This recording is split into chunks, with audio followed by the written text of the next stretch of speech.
देखिए, हमने देखा था कि प्रभुपाद जी का आर्टिकल न्यूज़पेपर में छपा था, प्रभुपाद जी के विषय में टीवी में बताया जा रहा था। तो वही जो मुकुंद है आर्टिकल वगैरह उन्होंने पढ़ा था और काफ़ी ऐसी बातें थी जिस पर प्रभुपाद जी अपना आश्चर्य प्रदर्शित कर रहे थे कि ये बात क्यों बोल रहे हैं? ये बात क्यों बोली है? So like that. बाद में इस तरह से भी बताया गया था कि मतलब इस तरह से मेंशन था that Prabhupada is conservative. Conservative means limitation आ जाना किसी पर, किसी बात पर। लेकिन प्रभुपाद जी ने कहा कि मतलब इस तरह से समझाया था कि वी आर नॉट कॉन्जर्वेटिव, क्योंकि ये मूवमेंट सबके लिए है, कोई भी व्यक्ति इसको एक्सेप्ट कर सकता है। पर हाँ, अगर लोग हमें इस वजह से कॉन्जर्वेटिव बोल रहे हैं क्योंकि हम शास्त्र फॉलो कर रहे हैं और हम ये जो भी रेगुलेटिव प्रिंसिपल्स हैं, तो ये एक तरह से लिमिटेशन मतलब कोई साधारण व्यक्ति है वो ऐसे ही सोचेगा कि भक्ति में लिमिटेड कर रहे हैं ये चीज़ें, ये चार नियम पालन करना और जो भी बाकी सारी चीज़ें हैं, तो ये लिमिटेशन नहीं है वास्तव में। इनको फॉलो करके व्यक्ति का वास्तविक कल्याण होगा। और देखिए ये बात ठीक भी है, जिससे मैं खुद इसको फील करती हूँ कि पहले भक्ति में आने से पहले बहुत सारी एक्स्ट्रा चीजें करनी हो रही थी क्योंकि घर वाले कह रहे थे, मुझे मालूम नहीं था मुझे क्यों करना है, but I was doing it क्योंकि घर वाले कह रहे हैं। बट अब मुझे बहुत ही ज्यादा फ्री महसूस होता है, लिबरेटेड महसूस होता है कि जो एक्स्ट्रा चीजें थी वो कट ऑफ हो गई है। जो मेन चीज है उस पर हमें ध्यान देना है, चैंटिंग, हियरिंग, प्रसादम, प्रीचिंग, ये सारी चीजें। तो ये बहुत अच्छी बात है। इसी से अब हम कंटिन्यू करेंगे। अब रात का समय था, प्रभुपाद जी अपने बेड से उठे और उन्होंने लाइट ऑन की। रात के 1 बज रहे थे उस समय और अलार्म नहीं बजा था, ना प्रभुपाद जी को कोई उठाने आया था, लेकिन प्रभुपाद अपने आप ही उठ गए थे। और हमने देखा ही था जनवरी का टाइम था तो बहुत ज्यादा ठंड थी, तो पूरा जो अपार्टमेंट था वो बहुत ठंडा हो रहा था, बर्फ वगैरह थी बाहर। कितना ज्यादा मतलब ये कष्टप्रद स्थिति है ना कि बर्फ वगैरह पड़ना या बहुत ज्यादा गर्मी पड़ना, बहुत डिफिकल्टी होती है। सो वहां पर इस तरह से ठंड होती है बाहर विदेश में। जैसे जो माता जी है शी इज फ्रॉम शिकागो, तो वो मुझे डेली अपना नहीं मतलब वो वॉक पर जाती है। तो उनका घर ऐसी जगह पर है जहां आसपास में फॉरेस्ट एरिया है।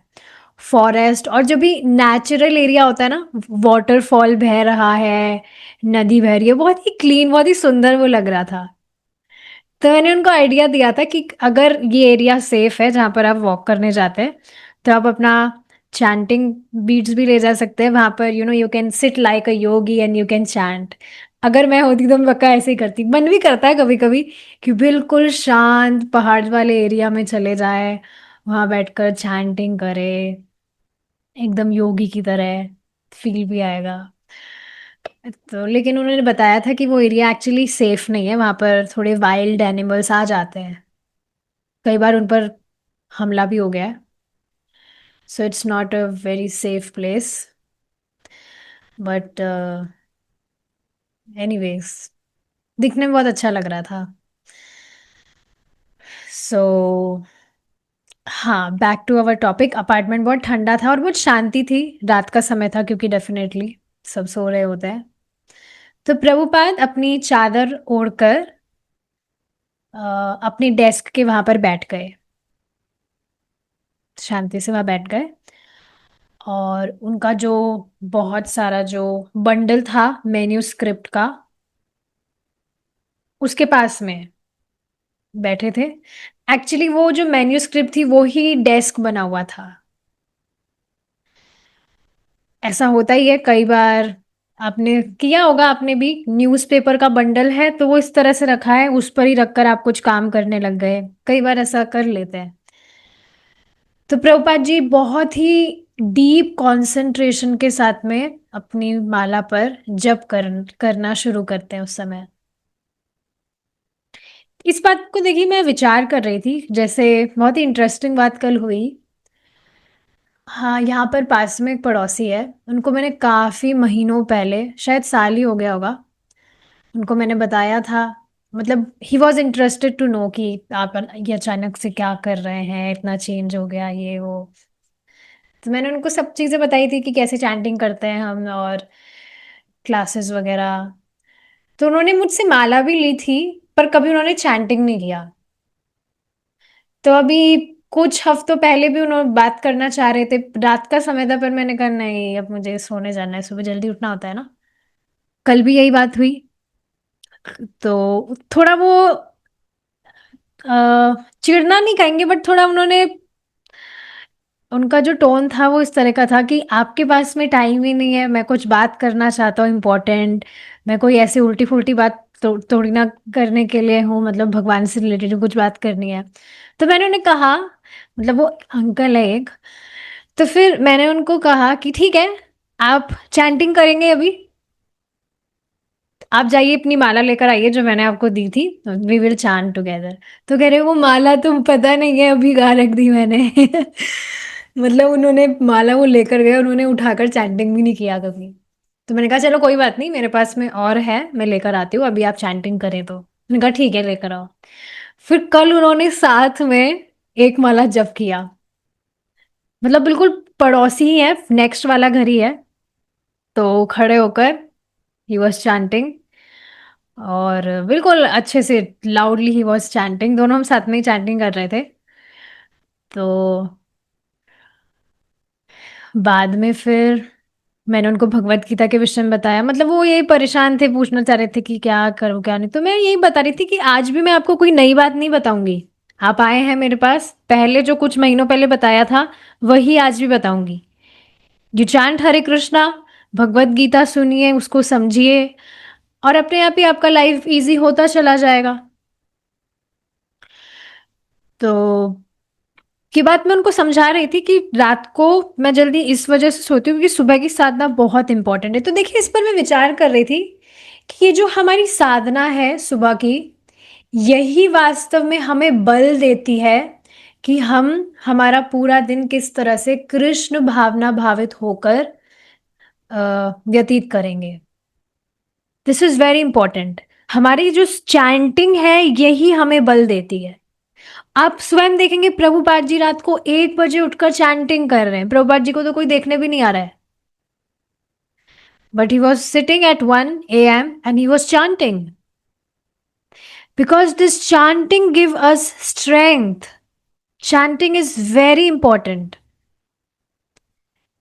नाम जप ही सार है, बस इस बात को समझ लेना चाहिए। एक भक्त है, उनको ये बात समझ में आ गई, तो वो ज्यादा शास्त्र अध्ययन तो नहीं करते हैं, बट वो सारे दिन भर नाम जप करते रहते हैं, क्योंकि उनको समझ आ गया कि शास्त्र भी भाई हम पढ़ रहे हैं, समझे, ऐसा नहीं है बिल्कुल भी नहीं शास्त्र पढ़ते वो, ऐसा नहीं है, बट ज्यादा वो अपना टाइम चैंटिंग करने में इन्वेस्ट कर रहे हैं।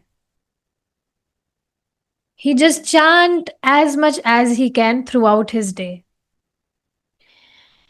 तो चैंटिंग सार है, this chanting will only give us Krishna, this chanting will give us strength, जिससे हम भगवान को समझेंगे।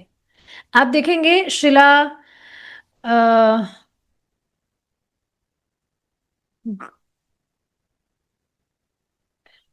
शिला भक्तिदान सरस्वती ठाकुर जी के गुरु महाराज का नाम शिला गौर किशोर दास बाबा जी महाराज। वे भी इस तरह से, मतलब मेटेरियल दृष्टि से देखा जाए, सो ही वॉज कंप्लीटली इलिटरेट, कुछ पढ़ाई लिखाई नहीं जानते थे, बट फिर भी नाम जप वे पूरे दिन करते रहते थे, और सिर्फ नाम जप करते करते सारे शास्त्रों का जो ज्ञान है वो उनको प्रकाशित हो गया। अब एक भक्त है, मतलब विख्यात है, मुझे उनका नाम थोड़ा बोलने में प्रॉब्लम होती है, बट वो इस तरह से समझा रहे थे, लेकिन हमें इस तरह से वेट नहीं करना चाहिए कि पहली बात तो हम सारे दिन भर चैंटिंग कर भी नहीं सकते हैं, अभी एटलीस्ट अभी की स्थिति देखी जाए तो। उसके अलावा जैसे अभी 16 माला जप करने में भी मुझे काफी बार लास्ट के जो 4 राउंड्स, पता नहीं हम डेली ही ऑलमोस्ट मेरे साथ ऐसा होता है, लास्ट के 4 राउंड्स में इतना ज्यादा रजोगुण एक्टिव हो जाता है, इतने ज्यादा थॉट्स आने लगते हैं। थॉट्स आते भक्ति से रिलेटेड ही है, प्रीचिंग, कि इसको कैसे बताया जाए, उसको कैसे बताया जाए, ये करना चाहिए, वो करना चाहिए, ये करना, पूरा ऐसे पूरा भर जाता है माइंड लास्ट के राउंड्स में, हमेशा मेरे साथ ऐसा होता है। तो फिर मैं सोचती हूँ, कई बार ऐसे दिमाग में आता है कि अभी थोड़ा मैं ठहर लेती हूँ, उसके बाद मैं अच्छे से कंसंट्रेट करके कर पाऊंगी। तो अभी तो स्थिति नहीं है कि पूरा दिन भर ही जब किया जाए, तो उसका अभी हम वेट कर भी नहीं सकते कि पूरा जीवन हम कुछ अध्ययन ना करें और अपने आप ही ज्ञान प्रकाशित हो जाएगा।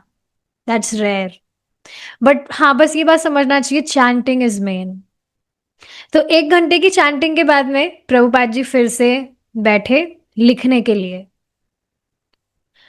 हालांकि अब 2 साल निकल चुके थे जब उन्होंने एक बुक पब्लिश की थी, श्रीमद् भागवतम का पहला कैंटो का थर्ड जो वॉल्यूम था। आपको मालूम होना चाहिए कि श्रीमद् भागवतम का जो फर्स्ट कैंटो है वो बहुत बड़ा है, तो उसके फर्स्ट कैंटो का थर्ड वॉल्यूम उन्होंने पब्लिश किया था। 2 साल हो गए थे उस बात को। अभी तक 3 वॉल्यूम्स ही पब्लिश हुए थे, और फर्स्ट कैंटो के 3 ही वॉल्यूम इस तरह से बताया जा रहा है, the third and final volume of first canto of Shrimad Bhagavatam. तो हाँ, इस तरह से डेली वे काम कर रहे थे। और अब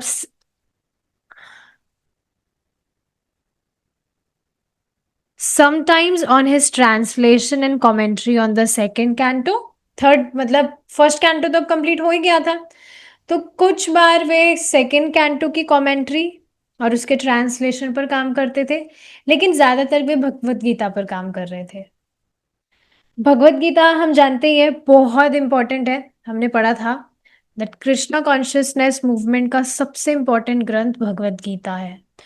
और देखिए, भगवत गीता अगर एक बार व्यक्ति ने अच्छे से पढ़ ली, समझ ली, तो श्रीमद् भागवतम समझना उसके लिए और आसान हो जाता है। जैसे रात को सोने से पहले आजकल मैं रीडिंग करना मैंने स्टार्ट किया है, ताकि थोड़ा जल्दी नींद आ जाए क्लास के जस्ट बाद। तो जब मैं श्रीमद् भागवतम मतलब प्रभुपाद जी जो सॉरी प्रभु जी जो भी क्लास ले रहे हैं जिन भी वर्सेस पर, उसी को वापस से पढ़ना। तो मैं जब पढ़ रही थी श्रीमद् भागवतम, तो उसको पढ़ते पढ़ते ही जो भी मतलब लाइंस परपट मैं प्रभुपाद जी का पढ़ रही थी, उसको पढ़ते पढ़ते ही इतने सारे पॉइंट्स दिमाग में आ रहे थे कि अगर कोई भक्त उस समय पास में होता, तो उनसे मैं सारी के सारी जो पॉइंट्स है वो मैं डिस्कस करने लगती। इतनी डीप है भगवत गीता और श्रीमद् भागवतम। आप कुछ भी पढ़ेंगे तो बहुत सारे पॉइंट्स दिमाग में आने लगते हैं। सो दिस इज वेरी ब्यूटिफुल। तो हाँ, प्रभुपाद जी ज्यादातर भगवत गीता पर काम कर रहे थे। 1940s में इंडिया में, भारत में, उन्होंने पूरे भगवत गीता का ट्रांसलेशन और कमेंट्री लिख लिया था। लेकिन आपको पता है क्या हुआ था? क्या आपको पता है क्या हुआ था? प्रभुपाद जी ने पूरा ट्रांसलेशन और कमेंट्री कंप्लीट कर लिया था, लेकिन फिर क्या हुआ था उसके साथ में? कोई बताना चाहेंगे? मतलब बताइए। अलग बात है क्या? क्या? वाइफ मैं वो रद्दी वाले को बेच दी थी, वो है क्या? यस, यस, तो ऐसा हुआ था। और उसी दिन फिर वो छोड़ दिए थे। जी जी, प्रभुपाद जी फिर, प्रभुपाद जी ने कहा टी और मी, तो उनकी वाइफ भी पता नहीं क्या थी, उन्होंने बोला टी, मुझे चाय चाहिए, तो बस प्रभुपाद जी चले गए फिर। तो प्रभुपाद जी ने पूरा मेहनत करके ट्रांसलेशन कमेंट्रीज लिखी थी भगवत गीता की, पर उनकी बस एक ही जो उन्होंने बहुत मेहनत करके लिखा था, वही एकमात्र कॉपी थी, उसकी कोई फोटो कॉपी वगैरह नहीं थी। लेकिन वो गायब हो गई थी। So yes like that. तो ये 1940s की बात है। अब 1965 में अमेरिका में कुछ महीनों बाद में उन्होंने फिर से भगवत गीता लिखना शुरू किया, उसका इंट्रोडक्शन लिखना शुरू किया। जैसे आप देखेंगे भगवत गीता के प्रीफेस में भी प्रभुपाद जी ने इस तरह से मेंशन किया है कि भगवत गीता की मैन्युस्क्रिप्ट प्रभुपाद जी ने लिखी थी, पर वो थोड़ा शॉर्ट था। शॉर्ट मतलब एक तो होता है कि बहुत ही विस्तार में कोई बात बताई जाए, और एक उसका थोड़ा कंडेंस फॉर्म हो जाए शॉर्ट में। तो प्रभुपाद जी को भी संतुष्टि महसूस नहीं हो रही थी कि क्योंकि शॉर्ट में था सब कुछ। तो इस वजह से प्रभुपाद जी ने फिर, क्योंकि लोग चाह भी रहे थे कि भगवत गीता का ओरिजिनल एडिशन आए, वास्तव में भगवत गीता का सार क्या है उसको लोग समझे, तो इसकी डिमांड थी। इस समय भी आप देख ही रहे हैं कि काफी लोग थे जो आध्यात्मिक गुरु की तलाश में थे। They wanted to progress in their spiritual life. तो इस तरह से प्रभुपाद जी फिर मिले उन्हें उनके गुरु के रूप में। तो हाँ, प्रभुपाद जी ने फिर वापस से लिखना शुरू किया, इंट्रोडक्शन से शुरू किया, जो अपने ही रूम में, न्यूयॉर्क की ही बात है, न्यूयॉर्क में उन्होंने पूरा इंट्रोडक्शन वगैरह लिखा था। और अब बहुत सारे पेजेस थे, thousands of manuscript pages filled his trunk completing his Bhagavad Gita. बहुत सारे ऐसे पेजेस हो गए थे लिखते लिखते।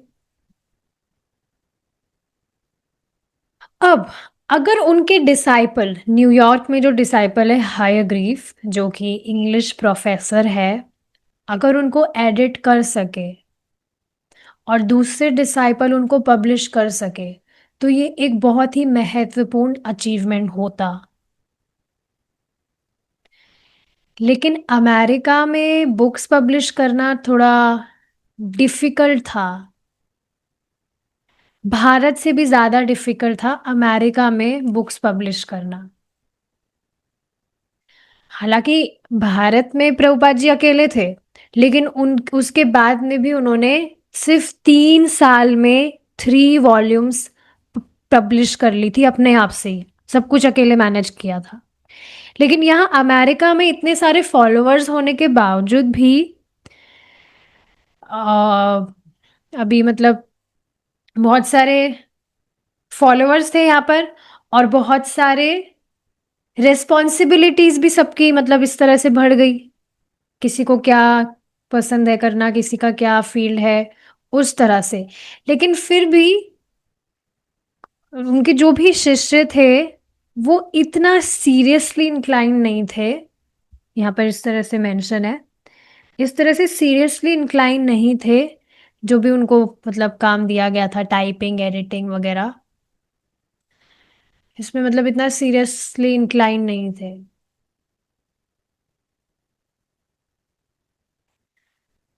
बट फिर भी अब भगवत गीता पब्लिश होने के थोड़े जो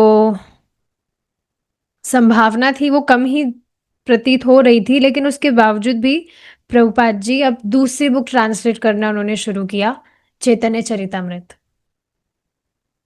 the principal Vaishnava scripture on the life and teachings of lord Chaitanya. ठीक है, अब प्रभुपाद जी अपना चश्मा लगाते हैं और अपनी बुक्स उन्होंने खोली, और जो डिक्टेटिंग मशीन थी वो उन्होंने चालू की। तो इस तरह से उन्होंने बंगाली और संस्कृत के जो भी टेक्स्ट थे, वर्सेस थे, वो उन्होंने पढ़े। फिर उन्होंने अपना माइक्रोफोन उठाया, रिकॉर्ड चालू किया, रिकॉर्ड का जो स्विच था, तो इसमें से एक लाल रंग की छोटी सी लाइट जली रिकॉर्ड का बटन दबाते ही। और फिर प्रभुपाद जी ने बोलना शुरू किया, While the Lord was going, chanting and dancing। तो प्रभुपाद जी इस तरह से एक पूरे फ्रेज से ज्यादा, एक बार में पूरे एक फ्रेज से ज्यादा नहीं बोलते थे। बार मतलब एक फ्रेज पूरा बोला, फिर उसके बाद में वापस से उन्होंने पोज किया उस मशीन को, फिर वापस से उसको कंटिन्यू किया, और वापस से बोलने लगे। Thousands of people were following him. बहुत सारे लोग चैतन्य महाप्रभु को इस तरह से फॉलो कर रहे थे। कुछ लोग हंस रहे थे, कुछ लोग नृत्य कर रहे थे, कुछ लोग गा रहे थे, कुछ लोग जमीन पर लोट पलोट हो रहे थे, कुछ लोग महाप्रभु को प्रणाम कर रहे थे। तो इस तरह से बीच बीच में प्रभुपाद जी बोलते, फिर पॉज करते। तो इस तरह से बार बार में वो जो उसका स्विच था, उस मशीन का, डिक्टेटिंग मशीन का, उसको बार बार में कभी उसका स्विच ऑन करते, फिर बोलते, फिर वापस से ऑफ करते। और बोलते समय प्रभुपाद एकदम सीधे बैठते, एकदम अटेंटिव। देखिए, इस बात को समझिए, ये तभी मैंने कुछ वर्कशॉप अटेंड की थी, तो उसमें भी ये बात बताई गई थी कि हम कुछ भी ज्ञान ले रहे हैं, तो हम किस तरह बैठे हैं, कितना अटेंटिव हम हैं उसको सुनते हुए। हम अच्छे से बैठे हैं एकदम सीधा। अब देखिए, घर में जूम में सुविधा है, तो कैसे भी व्यक्ति क्लास सुन सकता है, लेटे लेटे भी सुन सकता है, या एकदम ढीले ढाले तरह से बैठा है, वैसे भी वो ठीक है, सुन सकता है। लेकिन सिंसियरली अगर वो बैठता है एकदम सीधा अटेंटिव होकर, नोट्स वगैरह अगर लेता है जो भी बताया जा रहा है, तो उससे वो ज्यादा एब्जॉर्ब कर पाता है नॉलेज को। और इस बात को परम पूज्य सच्चिदानंद स्वामी महाराज भी अपनी बुक में उन्होंने बताई है, द लिविंग नेम। जप के संबंध में है वो बुक, कि किस तरह से हम जिस तरह से बैठते हैं सीधे एक तरह एकदम से हम बैठे, और जब हम उस पोस्चर में जप करते हैं तो हम अटेंटिव जप कर पाते हैं। इस चीज को आप करके देखिएगा। ऐसे तो कहा ही जाता है कि हम नाम कैसे भी बोल सकते हैं, उसका कोई रूल नहीं है। बट अगर आप ढीले ढाले तरह से या लेटे लेटे करेंगे तो आप देखेंगे बिल्कुल भी मन नहीं लगेगा। कब आपकी माला पूरी हो जाएगी आपको मालूम भी नहीं चलेगा। अटेंटिव तो जब बिल्कुल भी होएगा ही नहीं। तो प्रपात जब इस तरह से रिकॉर्ड करते तो एकदम सीधे बैठते। कई बार इस तरह से आप देखेंगे, अ, कई बार कुछ भक्त इस तरह से भी कथा करते हैं कि कुछ, मतलब कथा में इस तरह से बोला जा रहा है तो वो एक्सप्रेशन उस तरह का देते हैं अपने हाथों से, इस तरह से एक्सप्रेशन वगैरह करते हैं, गेस्चर्स देते हैं। तो उस तरह से भी प्रभुपाद कभी कभी करते हैं, गर्दन हिलाना या इस तरह से सारी चीजें। और कई बार अपनी बुक्स में मतलब बहुत ध्यान से गंभीरता से पढ़ने के लिए ऐसे नीचे झुकते थोड़ा, और बहुत गंभीरता से उसको पढ़ते अपने चश्मे को लगाकर। तो इस तरह से बताया जा रहा है। अब चैंटिंग हुआ था इस तरह से, रिकॉर्डिंग वगैरह हुआ। अब 1 घंटा, घंटे के बाद में, 1 घंटा मतलब निकल गया था, लेकिन प्रभुपाद अभी भी काम कर रहे थे। पूरी बिल्डिंग में अंधेरा था, सिर्फ प्रभुपाद जी का लैंप जल रहा था कमरे में। और उनकी आवाज के अलावा, और वो जो डिक्टेटिंग मशीन थी उसमें भी थोड़ी हमिंग की वॉइस आ रही थी, तो उनकी आवाज के अलावा और किसी की भी दूर दूर तक आवाज नहीं थी, एक पिन गिरने की भी। You can imagine. उन्होंने एक पीच कलर की टर्टल नेक की, टर्टल नेक मतलब ऊपर से जो पूरा पैक होता है, जर्सी पहनी हुई थी। और उस पर उन्होंने एक ग्रे कलर की वूल की चादर पहनी हुई थी, ऊनी चादर पहनी हुई थी। और क्योंकि अभी वे बेड से उठे ही थे, तो उनकी जो सैफरॉन धोती थी वो थोड़ी सलों में हो रही थी। सल आप जानते ही हैं, तो उसमें हो रही थी। तो प्रभुपाद उठते ही बस अपने काम पे लग गए, ना तो अपना मुंह धोए, ना बाथरूम गए, कुछ भी नहीं, बस उठते ही बैठे और अपने काम में एकदम एब्जॉर्ब हो गए। इसको देखिए, इस एग्जाम्पल से समझिए। इसको कहते हैं स्टेट ऑफ फ्लो, जिसमें प्रयास नहीं करना होता व्यक्ति को, पर वो अपने आप ही उसमें फ्लो करता है। जैसे अगर हम सामान्य एग्जाम्पल से इसको समझे, आप देखेंगे, आपने भी ऐसा किया होगा जब आप बच्चे थे, तो कार्टून सब देखे ही होंगे, बच्चे जो होते हैं वो कार्टून देखते ही हैं। तो आपको याद होगा, या अभी भी आप बच्चों को देख लेंगे, जब वो कार्टून देखते हैं तो इतना ज्यादा एब्जॉर्ब हो जाते हैं उसको, कार्टून को देखने में, कि कोई उनको आवाज भी लगा रहा है तो उनको सुनाई नहीं देता, इतना गंभीरता से। आपने सच में देखा होगा, इतना गंभीर होकर उस कार्टून को, इतना एब्जॉर्ब होकर देखते हैं बच्चे, कि पता नहीं जैसे क्या उसमें बिल्कुल खो गए हो। या कई बार वीडियो गेम्स वगैरह खेलते हैं तो इसमें उतना खो जाते हैं। अब ये एग्जाम्पल इसलिए दिया याद जा रहा है क्योंकि यहाँ पर यही एग्जाम्पल हम देखते हैं। तो बिल्कुल वैसे एब्जॉर्प्शन के साथ में प्रभुपाद बस उठते ही अपने काम में लग गए। This is called state of flow. इसमें बस फ्लो कर रहा है, कोई आसपास कुछ डिस्ट्रैक्शन भी हो रहा है तो वो कुछ सुनाई नहीं दे रहा है, इतना ज्यादा ग्रेट एब्जॉर्प्शन है काम में। तो हाँ, कुछ घंटों तक सब कुछ वहां पर शांत था। राधा कृष्णा टेम्पल, मतलब वो जो स्टोर फ्रंट था, वो भी एकदम शांत था। पूरी स्ट्रीट, रोड वगैरह सब कुछ शांत, कोई कुछ भी शोर कुछ भी नहीं था। तो देखिए, ये भी एक कारण था प्रभुपाद जी रात को जगकर इस तरह से काम करते, क्योंकि इस समय कोई भी डिस्ट्रैक्शन डिस्टरबेंस कुछ भी नहीं था। सारे दिन भर तो होता ही रहता है डिस्ट्रैक्शन, पर आप देख रहे हैं ना, कभी कभी दिमाग में आता है, सच में मेरी बहुत इच्छा होती है कि काश ये जो नींद हमें लेनी पड़ती है, ये नींद ही ना आए तो कितना अच्छा होगा, कितने सारा टाइम हमारा बच जाएगा ना। सच में मेरे तो बहुत दिमाग में आता है, नींद बहुत मुझे परेशान करती है। मतलब नींद मतलब बहुत ज्यादा टाइम ले जाता है, सोने के अंदर ही हमारा बहुत टाइम चला जाता है।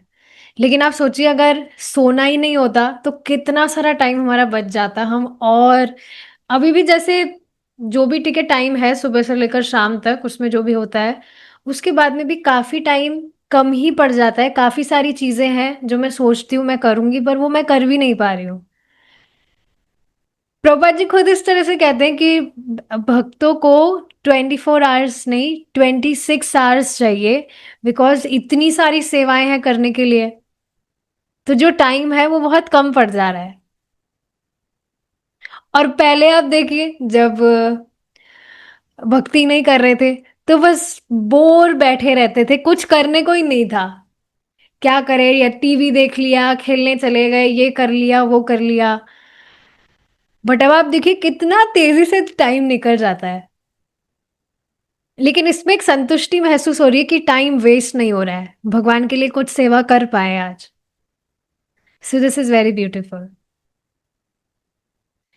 तो ये जो सिचुएशन थी, ये जो स्थिति थी, रात का बिल्कुल इस तरह से पूरा अंधेरा होना, आसपास के लोग मतलब सब कुछ एकदम शांत, और प्रभुपाद इस तरह से अपना ये जो उनका ट्रांसेंडेंटल काम था लिखने का, उसमें प्रभुपाद जी इस तरह से लगे रहते थे। और ये आपको मालूम होगा, हमने फर्स्ट वॉल्यूम में पढ़ा था जब प्रभुपाद जी वृंदावन रह रहे थे, राधा दामोदर मंदिर में। तो वहां पर भी प्रभुपाद जी इसी तरह से सुबह इस तरह से काम करते थे। सुबह के समय छत पर उनका कमरा था, और सुबह जब मंगला आरती होने वाली होती थी उससे पहले ही काफी प्रभुपाद जी उठ जाते थे, अपना जप करते और इसी तरह से अपना काम करते। तो जो काम वृंदावन में कर रहे थे उससे कुछ अलग यहाँ पर नहीं कर रहे हैं। And that's why Prabhupada is always in Vrindavan. तो यही बात है, Vrindavan is a place of consciousness. आप जिस भी स्थान पर हैं, लेकिन अगर आप वही सेवा वहां कर रहे हैं जहां भी आप हैं, जो आप वृंदावन में होते तो करते, तो आप वृंदावन में ही हैं। और यहां से बात सत्यापित हो रही है कि नहीं, जो काम वृंदावन में कर रहे थे जहां पर राधा दामोदर टेम्पल में रह रहे थे, वही यहां पर भी कर रहे हैं। तो कुछ डिफरेंस नहीं है। और वहां पर तो जैसे यहाँ पर थोड़ी सुविधा है, वहां पर तो वो नहीं था, जैसे वहां पर डिक्टेटिंग मशीन नहीं थी, उनको पूरा का पूरा अपने आप से ही काम करना पड़ता था। सेम ही मतलब इसी टाइम पर वर्क कर रहे थे, सेम टेक्स्ट से वर्क कर रहे थे, लेकिन अब वे डिक्टेट कर पा रहे थे। देखिए, he had worked during the same hours and from the same text, Chaitanya Charitamrita.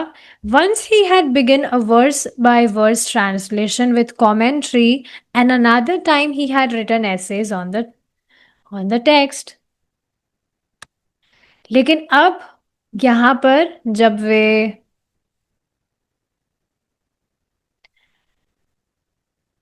जगत के किसी दूसरे कोने में आ गए हैं, तो वहां पर भी अब वे चैतन्य चरितामृत का फर्स्ट चैप्टर उन्होंने शुरू किया, और वो इंग्लिश भाषा में उन्होंने किया। He called it teachings of lord Chaitanya.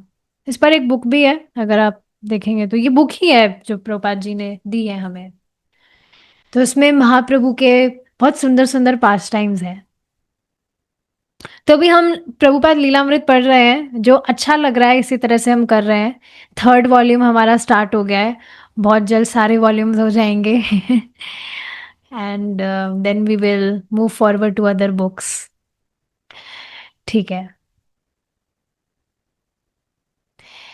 ठीक है, तो प्रभुपाद जी वही सारी चीजें फॉलो कर रहे थे जो उनके जीवन का एक मतलब इम्पॉर्टेंट रूटीन था। सुबह जल्दी उठना, फिर जो भी कृष्ण भावनामृत का जो ये परंपरा से जो मैसेज आ रहा है उसको लिखना, जितने भी दूसरे कंसिडरेशंस है, जो अभी क्या सिचुएशंस चल रही है आसपास, उन सबको साइड में रखना, साइड में रखकर पूरी तरह से ये जो ट्रांसेंडेंटल नॉलेज है, इसमें बस वे लगे हुए थे। यही सबसे इम्पोर्टेंट उनकी सेवा थी अपने गुरु महाराज के लिए। क्या क्या आज्ञा थी गुरु महाराज की? कि ज्यादा से ज्यादा जो बुक्स है वो पब्लिश की जाए। इस तरह से प्रभुपाद जी गुरु महाराज ने कहा था that if you ever get money, publish books. तो यस, तो ये बहुत इम्पोर्टेंट सेवा थी प्रभुपाद जी के लिए अपने गुरु महाराज की प्रति। ज्यादा से ज्यादा ग्रंथ प्रोड्यूस करना और उनको विश्व भर में इस तरह से वितरित करना। तो ये एक थॉट था उनके दिमाग में, जो हर दिन उनको उत्साहित करता था। हर रात वे इस तरह से जगते और ट्रांसलेट करते थे। बस ये उनके दिमाग में, ये जो उनके गुरु महाराज का जो इंस्ट्रक्शन था, बस ये दिन रात इस तरह से चलता रहता था, जो उन्हें बहुत उत्साहित करता था प्रतिदिन इस तरह से जो भी वे कर रहे थे अपना काम वो करने में। तो प्रभुपाद सुबह तक इस तरह से काम करते। डॉन मतलब जब थोड़ा हल्का हल्का प्रकाश होने लगता है, फिर प्रभुपाद इस तरह से जब थोड़ा उजाला होने लगता है तो अपना काम रोककर नीचे जाने के लिए, नीचे जो भी यहाँ पर भी अब क्लास वगैरह करनी थी प्रभुपाद को, तो नीचे जाने के लिए वे तैयार होते। हालांकि कुछ जो डिसाइपल थे प्रभुपाद के न्यूयॉर्क में, उन्होंने थोड़ा ऑब्जेक्शन किया था। किसके लिए? ये जो यहाँ पर सैन फ्रांसिस्को में मुकुंद मंत्रा रॉक डांस करने वाले थे, तो वहाँ के डिसाइपल्स को थोड़ा उन्होंने ऑब्जेक्शन किया था कि ये क्या है, ये तो ठीक नहीं है। बट प्रभुपाद ने फिर भी उसको स्केड्यूल किया, मतलब प्रभुपाद फिर भी उसमें पार्टिसिपेट करना चाहते थे, वहाँ जाना चाहते थे। एवलॉन बॉल रूम उस जगह का नाम था। तो ये प्रॉपर नहीं था वास्तव में तरीका, इस तरह से उन्होंने कहा था भक्तों के लिए,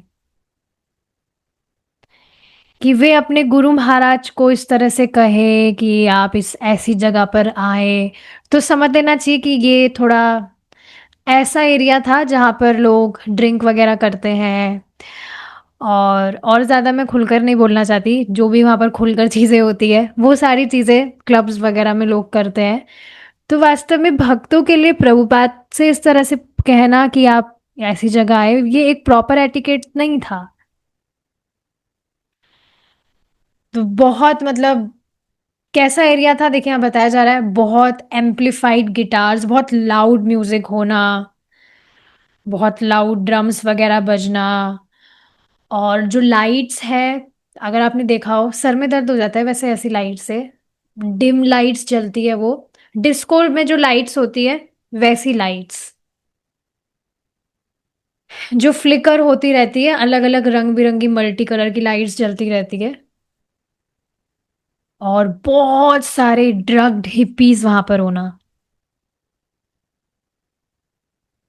तो प्रभुपाद का जो ये प्योर मैसेज है भक्ति, आप सोचिए ना, आप एक भक्त है, भक्ति भजन करने वाला, उससे जस्ट ऑपोजिट जगह हुई ये वाली, जहां पर ये मंत्रा रॉक डांस हो रहा था या होने वाला था, बिल्कुल ऑपोजिट जगह।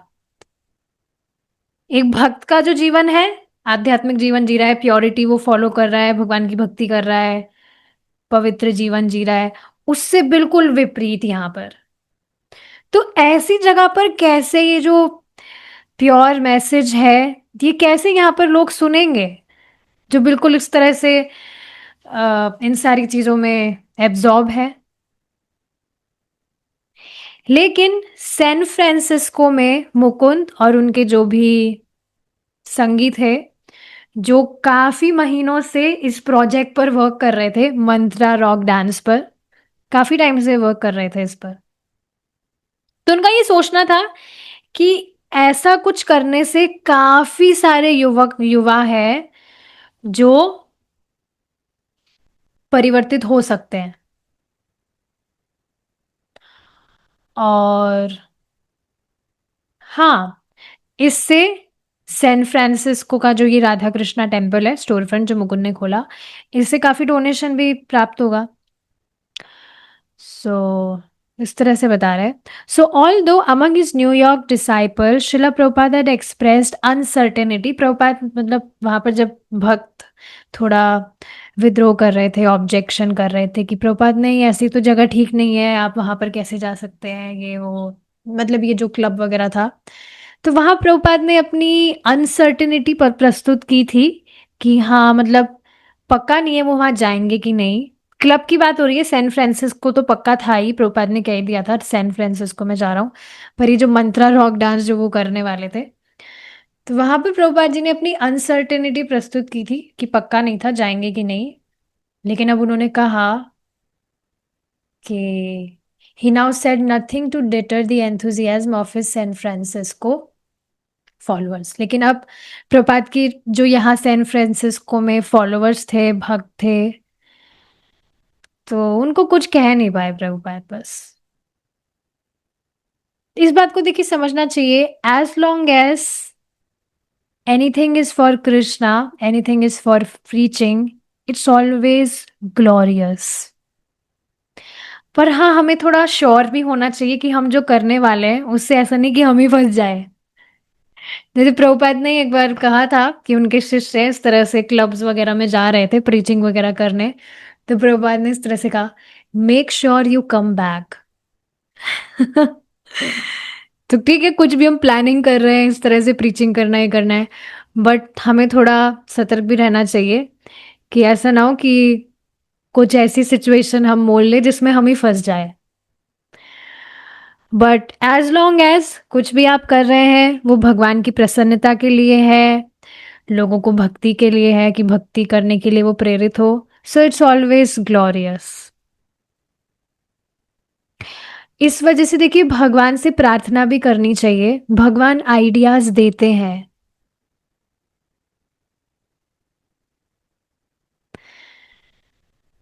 मुझे कल खुद को यकीन नहीं हो रहा था कि वो जो पड़ोसी थे, थोड़ा मैं वेट तो कर रही थी मैं उनके लिए, I was just giving him some space कि चलो उनको ज़्यादा बोलना ठीक नहीं है, डिस्टर्ब होंगे, खुद आने दीजिए, क्योंकि देखिए भक्ति हम किसी पर फोर्स नहीं कर सकते। एक बार उसको बता दिया, अब अगर उसकी खुद की इच्छा होगी तो वो खुद आएगा। ये बात मैंने उनको भी बताई थी, that I was actually waiting for you. और वो कह रहे थे मैं आपका वेट कर रहा था कि आप आकर, तो मैंने कहा नहीं, देखिए मैंने आपको बता दिया था, अब मुझे लगा कि मैं आपको और डिस्टर्ब नहीं करूं, so I was just giving your space. But I am happy he chanted. उन्होंने कहा था मैं सुबह 6 बजे उठ जाता हूँ। मैंने कहा था ठीक है आप 6 बजे आइएगा चैंटिंग करने के लिए। पर वो नहीं आए, वो 8 बजे आए बाद में। 8 बजे तो यहाँ बहुत धूप हो गई थी। बट एनीवेज इस बात को समझना चाहिए कि मैं क्या बता रही थी, हम भगवान से इस तरह से प्रार्थना करते हैं तो भगवान हमें आइडिया देते हैं, और भगवान आप देखेंगे हमारी वाणी पर भी स्फुरित होते हैं। कुछ भी आप भगवान की बात सामने वाले को बता रहे हैं, कई बार आप देखेंगे कुछ ऐसी बात निकलेगी कि आप खुद सोचेंगे ये मैंने कही है क्या, बट नहीं, वो हमने नहीं कही है, वो भगवान ने हमसे कहलवाई है, ताकि वो सामने वाला व्यक्ति कन्विंस हो सके। सो दिस इज वेरी ब्यूटिफुल। ठीक है, अब आगे देखिए। सैम स्पिल्स्ट्रा, ये मुकुंद के ही एक फ्रेंड थे, और ये जो मंत्रा रॉक था इसके ही एक ऑर्गेनाइजर भी थे। इन्होंने हायग्रीव को पूरा आइडिया बताया था, जो अभी ही न्यूयॉर्क में आए थे। न्यूयॉर्क से आए थे। हायग्रीव वॉज लिविंग इन न्यूयॉर्क, तो अभी वे यहाँ सैन फ्रांसिस्को आए थे न्यूयॉर्क से। तो मुकुंद के जो फ्रेंड थे उन्होंने बताया कि मंत्रा रॉक में बेसिकली इनका प्लान क्या है, कैसे ये करना चाहते हैं। तो सैन फ्रांसिस्को का एक नया स्कूल खुलने वाला है, वो और वो पूरा का पूरा स्कूल ही म्यूजिक के ऊपर है। म्यूजिक की पढ़ाई वहां पर होती है।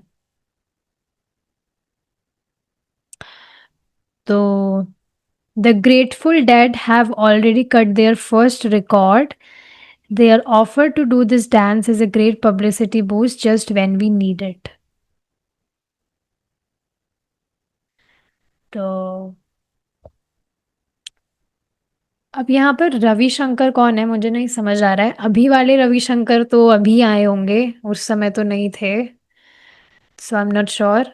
तो हयग्रीव ने इस तरह से कहा कि लेकिन स्वामी जी ने तो कहा था कि रविशंकर माया है।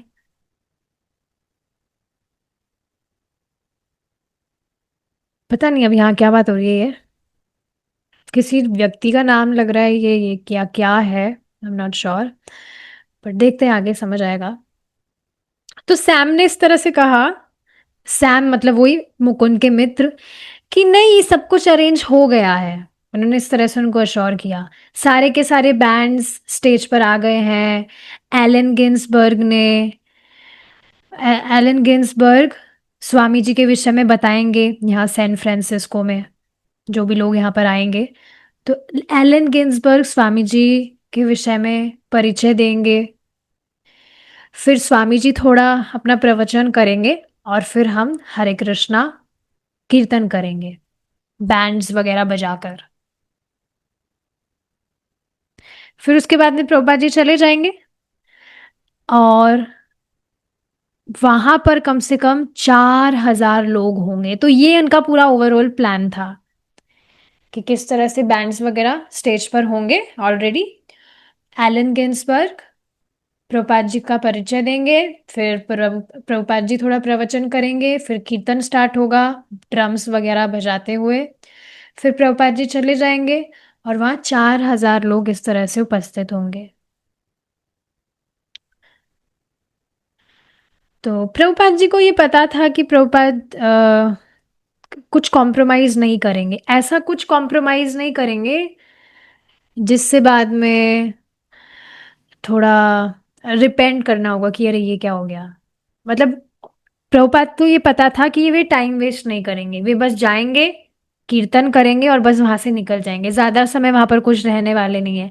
जैसे आपको याद होगा एक बार न्यूयॉर्क में कोई व्यक्ति थे, वो प्रभुपाद जी के कीर्तन वगैरह में आते थे, और एक बार उन्होंने प्रभुपाद जी को बुलाया था अपने क्लब में, मतलब वो भी कुछ परफॉर्मेंस वगैरह करते थे।